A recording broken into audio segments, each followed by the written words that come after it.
Well, first of all, thank you everyone for coming tonight. We really appreciate all of you being able to be here with us at Sanford House. And I would like to begin with a little shout out to my Sanford House staff. I see some of you here. My amazing, amazing, resilient, creative, are they back there? I hope you all can hear me. Thank you for working so hard all of this week to make this happen. Let's give them a hand. They are good. And to Therese Marie, who has been working with us from across the state, and I am so happy to have you here and be doing this event together with you. And I think it is just the budding of a very long, wonderful partnership in this. Thank you. So thanks, Therese Marie. So a couple of words I want to share. For any of you that know my husband David, he is also my business partner. But for 28.5 years, we've been married. And David has a lot of really creative ideas. Let's open a treatment center, or let's do. So he's had, but among those ideas, one of the ideas that he's had has been to buy a sailboat, and the two of us go off to the Caribbean. And I have to tell him that I've never been on a sailboat, and then I gently remind him that neither has he. So with that, see the perfect storm. Yeah. But I guess if he were able to talk Jeff into maybe helping navigate that course, I might reconsider my flat no on that offer. But we're so happy and so pleased to welcome Jeff J. here to Sanford House tonight. And Jeff is nationally, internationally known interventionist, author, together with his wife, Deborah J., and an author of this book, which he's going to share and tell us about tonight. So thank you. We also are planning to use this book in our curriculum. So we're really excited to have this resource and Jeff's story to help share our story here at Sanford and our mission. Thanks, Jeff. Thank you. Thank you. Well, I want to thank Ray and David for asking me to come tonight. I love Sanford House. It's a new program, and there's never been anything like it for women in Michigan, and I'm just so thrilled that they've managed to open it, and as you all see now, it's such a beautiful place, and it deserves all the success in the world. So I hope we all really get behind it because it deserves a really good clientele. So I'm going to talk a little bit about Navigating Grace, which is a departure from me, from my normal clinical books and the books that Deborah and I have written and Deborah has written. It's really a spiritual memoir, and it takes place during a slice of my life in 1990. In 1990, I was 9 years sober. Got sober, clean and sober in 1981. And a lot of things had happened. My father died an excruciating death. I was holding his hand when he died. My little brother committed suicide. My young marriage of that period broke up, and I needed to start over. So I sold everything I owned. I'd been working as a counselor for a number of years at Sacred Heart Rehabilitation Center, and I sold everything I owned. I bought a 39-foot sailboat, and I decided to head for the Caribbean, where I was going to start a floating halfway house for recidivist clients. And get them, hauling lines and cranking winches and going to meetings and, hard work, fresh air, that whole thing. None of that happened. Instead, on my way down, I was about 150 miles offshore, off the Carolinas, when I ran into a fearsome December gale, a terrible, terrible storm, and nearly died. I lost my power. So I had no navigation, no lights, no radio, no way to restart my auxiliary engine, no way to do anything, and the boat was breaking up. I was offshore for 7 days, and it appeared for certain that I was going to die. And I'll tell you, life looks very different when you are at that point when you're all alone and you're sure you're going to die. Things that you normally sweep under the rug, you know, the regrets in life, all of a sudden they loom very large. Many of the people that I was grateful to for helping me, I couldn't really say anything. In fact, a lot of this book is about the people who were most helpful to me. And I'm going to read you some selections tonight about some of those people. Mary Butler, for one, a woman who was crippled by multiple sclerosis and was one of the most influential people in my early recovery. Jimmy C., a crazy guy who you will meet here in a few minutes. But really, the book was written out of gratitude to them and to my family because left to my own devices, I would have killed myself out in San Francisco back in 1981. And if it hadn't been for the people who really loved me, intervening on me, getting me into treatment, keeping me in treatment, and starting their own recovery, I wouldn't be standing here right now. So in gratitude to all of them, I dedicate the book, and I want to thank you all for coming out. So a few little selections from the book. I'm going to start right at the beginning, and just read you a few pieces here and there to give you a flavor for it. So this is from chapter 1, which is entitled Something Marvelous. "Just go," the young captain told me. It was an offhand remark to him, but a benediction to me, a blessing on a decision I'd already made. There was no going back, but I wanted an experienced ocean sailor to assure me I wasn't crazy. We were eating dinner in a quiet restaurant in Detroit, enclosed in a wooden booth that gave us the privacy of a confessional. The padded seats and heavy plates anchored us to the meal, and we engrossed ourselves in sailing talk, sticky barbecue ribs, and baked potatoes. It was a cheerless night in late October, with the season's last leaves flying and the wind calling for winter. In the comfort of the booth, I quizzed my new friend about routes and rigging, ostensibly to get his opinions, but also to prove that I was knowledgeable enough for a 2,500-mile jaunt. I had a big old boat and very little money to fix the innumerable problems that had driven its price down to rock bottom. But I had a vision of what I wanted to do and where I wanted to go, and I'd burned all my bridges behind me. I was determined to remake my life, to begin again with a sailboat as my home and blue water on the horizon. The young captain was polite, but he didn't quite share my enthusiasm. Perhaps he knew what I didn't, that my dreams would fade in the light of day, replaced by the constant demands of an ocean voyage. In fact, it would only be a matter of weeks before I'd long for the simple luxuries of central heating, electricity, and running water. But on this night, all those problems lay waiting in an unseen future, like sharks building up an appetite. I peppered the young captain with questions, foolishly proud of my encyclopedic knowledge. I was getting carried away with my own enthusiasm and the particulars of getting ready to go, when he stopped me cold to make a point. "Look," he said, "you can't get ready." "What?" I asked. "There's no such thing as ready.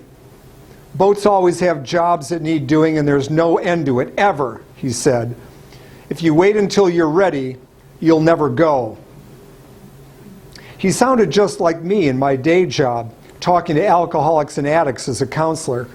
Not being ready to change was a common excuse with patients, but it was a smokescreen.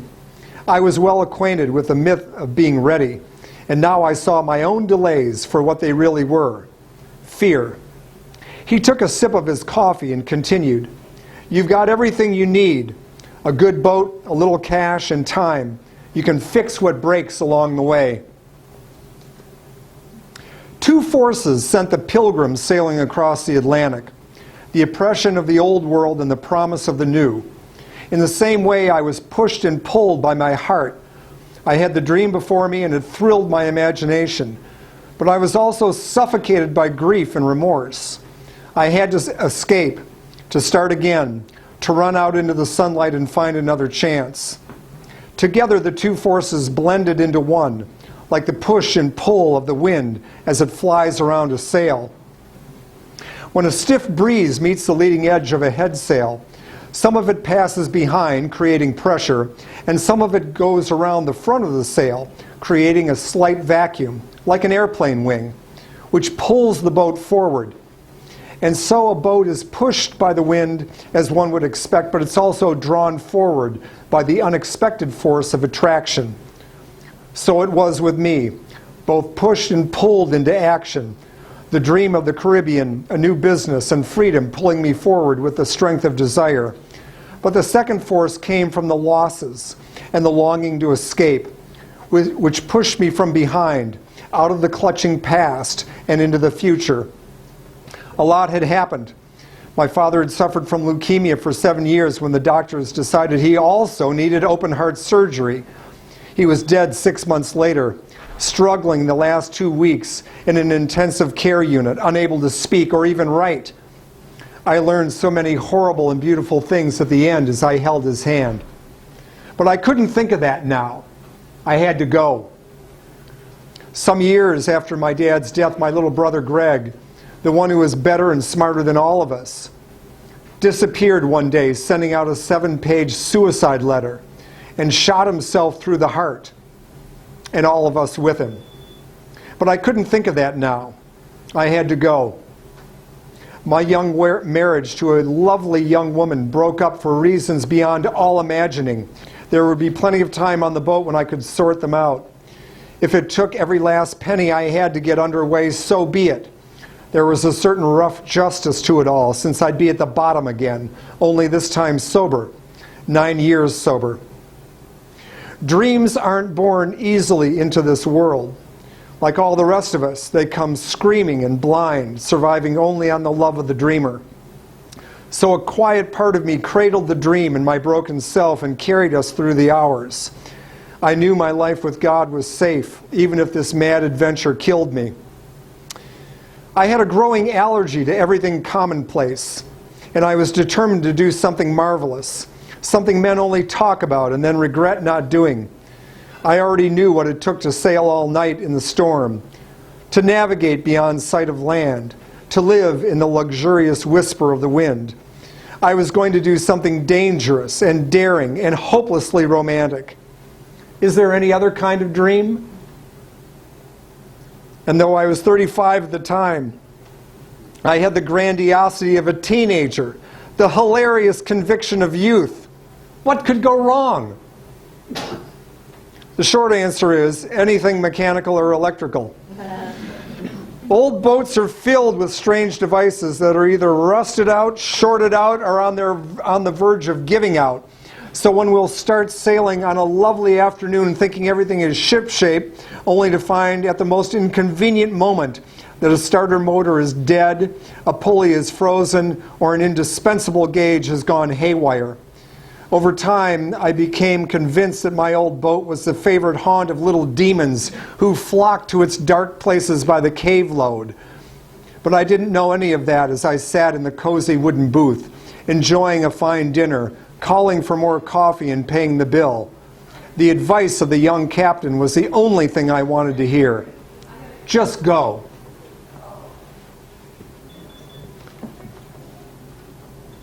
The next thing I want to do is introduce you to my friend Mary Butler. When I remember this in the book, I am underway. I've begun my voyage, but I'm not in the ocean yet.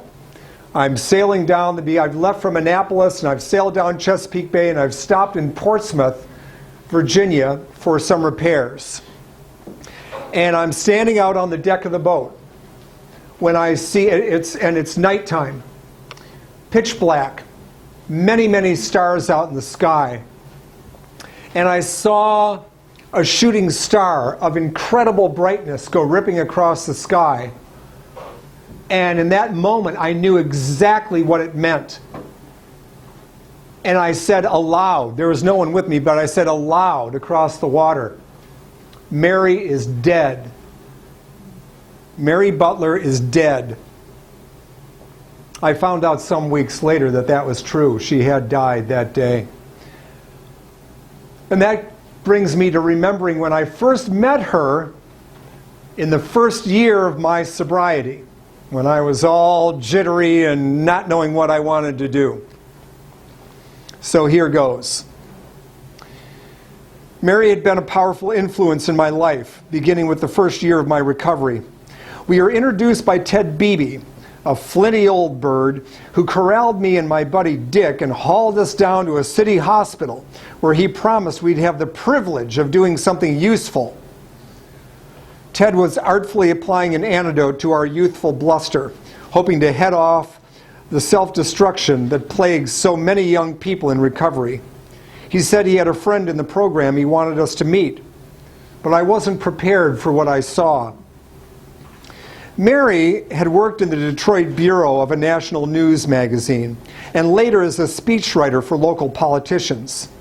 Just as she was headed for greatness in her 30s, an incurable illness kidnapped and dragged her down into a God-forsaken place, never to escape, as if that could quash her spirit.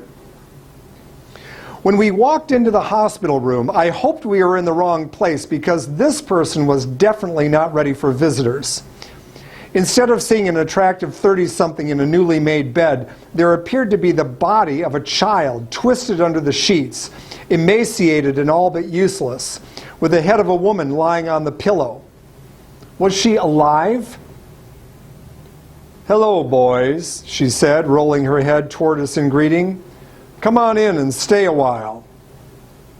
I couldn't speak and tried to cover the fact by pulling chairs up to the bed and taking a seat, but not too close. "Help me sit up," she said.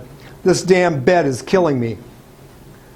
Dick and I almost gagged, but old Ted stood right up, so we did too, and tilted her torso up slightly, put another pillow behind her, and moved her into an almost sitting position. "That feels better," said Mary. "I'm glad you guys made it."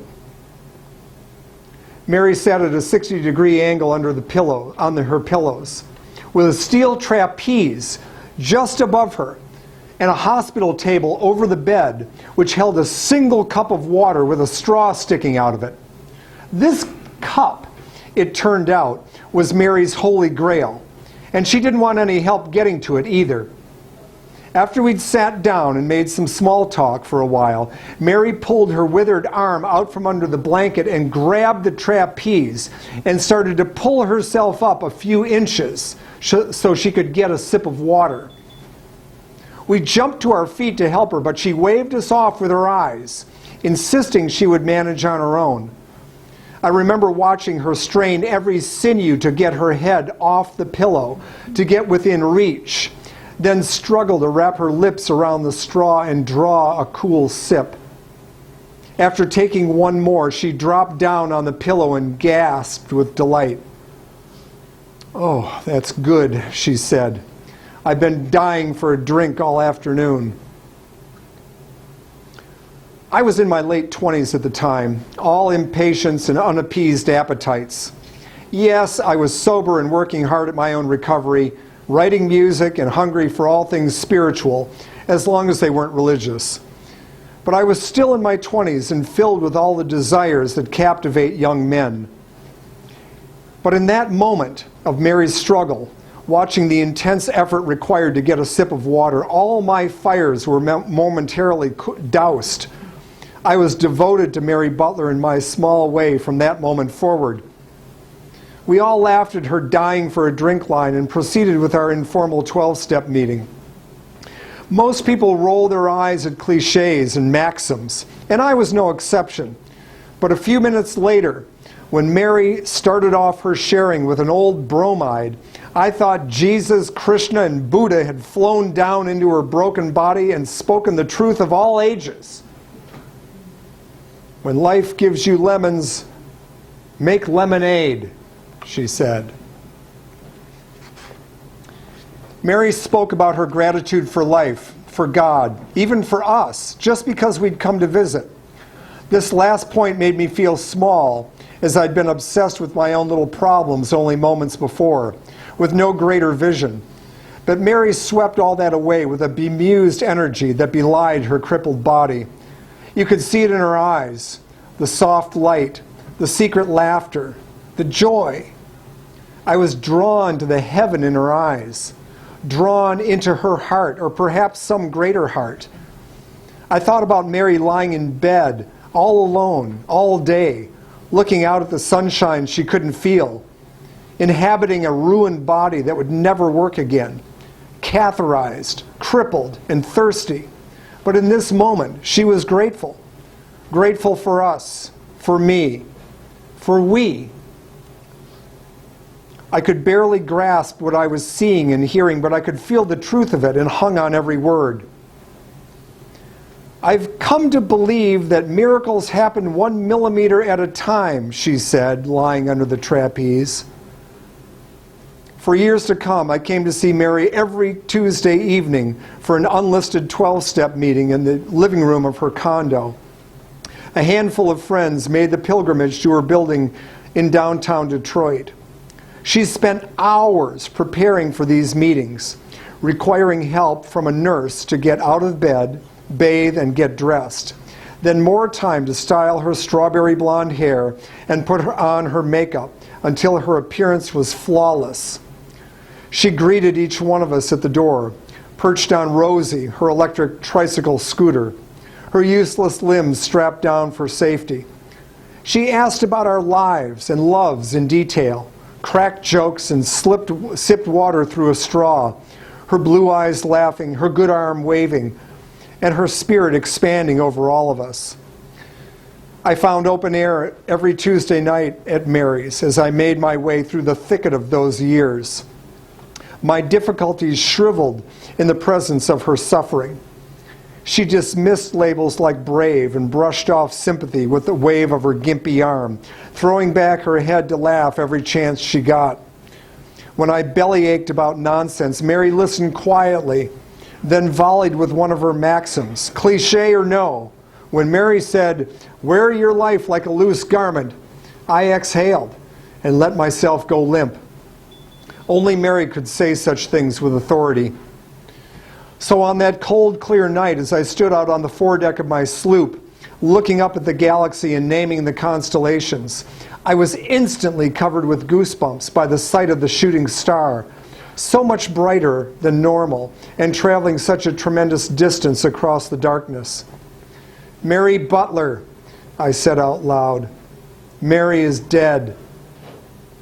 But I knew she was more alive than ever, free of the prison and free of the pain. Mary was right there before my eyes, streaking across the night, not falling to earth like a meteor, but streaking off into eternity like God's own comet. No, Mary wasn't dead, but off on a new adventure in the company of her peers, and I knew she would have a great ride.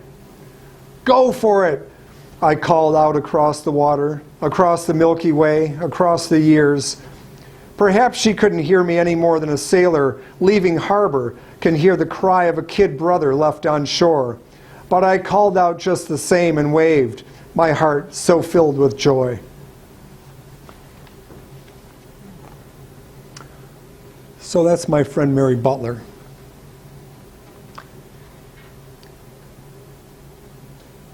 These are the people that really saved my life, you know? I want to introduce you to Jimmy C., who died recently. Not as long as Mary, I promise. Jimmy C. was born and bred in Detroit from coal-fired stock, a red-faced Irishman who could pick you up from the gutter or knock you out cold as the situation warranted. A man you could trust. He was a pillar of the local recovering community when I washed up on those shores in the late fall of 1981. A man I was always glad to see, old enough to be my father, with red hair, powerful hands, sparkling blue eyes, and well-shined shoes. He'd come up from the morass of alcoholism to a position of respect at Father Quinn's right hand. He got donations, twisted arms, and politicked with the Irishman who ran Detroit in the last of those good old days. I remember Jimmy leading an all-men's table and throwing out one of his usual chestnuts. "Gentlemen," he said, eyes twinkling as though he were going to wrestle each one of us to the ground. Gentlemen, the attitude is gratitude. To prove his point, he launched into a smoky story of hard luck, disaster, and reprieve. I was a stubborn son of a gun, he allowed, enthralling us with a tale of early struggle, lucky breaks, success, booze, women, booze, catastrophe, more booze, degradation and despair, with no hope of deliverance. Finally, at the bottom, he spent a season in hell. Then the tiniest shaft of light, too slight to grasp, cut through the fog. A detox bed, a chance, Father Quinn, and the ragtag staff at Sacred Heart. Over the weeks and months, he rose from the pit to become a survivor himself, delivered by grace, good humor, and a willingness to help the next soul who came into detox. He spoke with a special joy in his eye, ecstatic at his deliverance, like a sailor lifted from the sea by his mates. At the same time, his gratitude came with a glad sense of indebtedness, which he was happy to repay at every meeting he attended. Although Catholic by birth and a believer in ejaculatory prayer, Jimmy saw God more clearly as a group of drunks who helped each other maintain the miracle on a daily basis. He was a walking testimonial. "It's a we program," he'd say, spreading his arms wide. "I couldn't have done it without all of you." Mind you, we were all his juniors, and none of us had been around when he sobered up. But because we were all at the table together, and because we all carried around our own pit of despair, Jimmy gave us standing when few others would. He thanked us for helping him, and we strained to understand the paradox, but felt its truth just the same. I remember going to a big meeting in the basement of St. John's Hospital in Detroit on Friday night. There were easily 100 people talking and laughing as the meeting got underway, some sitting at tables, some milling around the coffee pots and cookies. The meeting always started with certain readings from the 12-step literature, followed by announcements. I ended up standing off on the side with Jimmy as someone started a lengthy reading. Jimmy and I had exchanged a few words earlier, and as we were standing there listening, I leaned over to him and I said, "I've got 3 years today, but I don't think I'm going to announce it." He turned to me quick as a blink, squinted his eyes, cocked his arm as though he were going to punch me.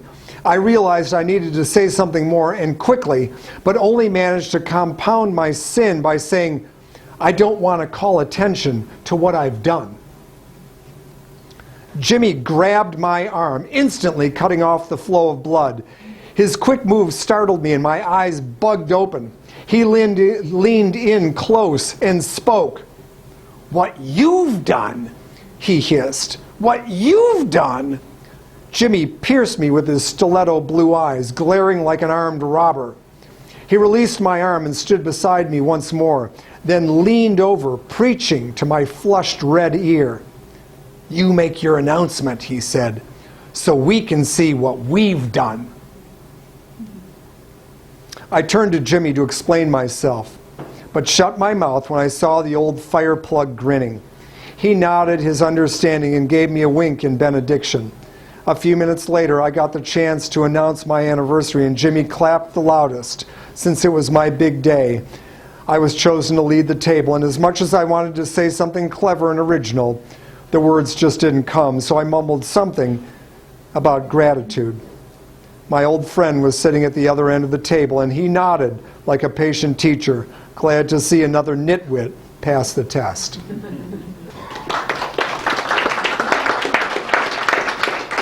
Thanks, everybody, for coming out tonight, and I really hope you enjoy the book. Let me know. I'm on Facebook and everything, and I'd love to hear what you think.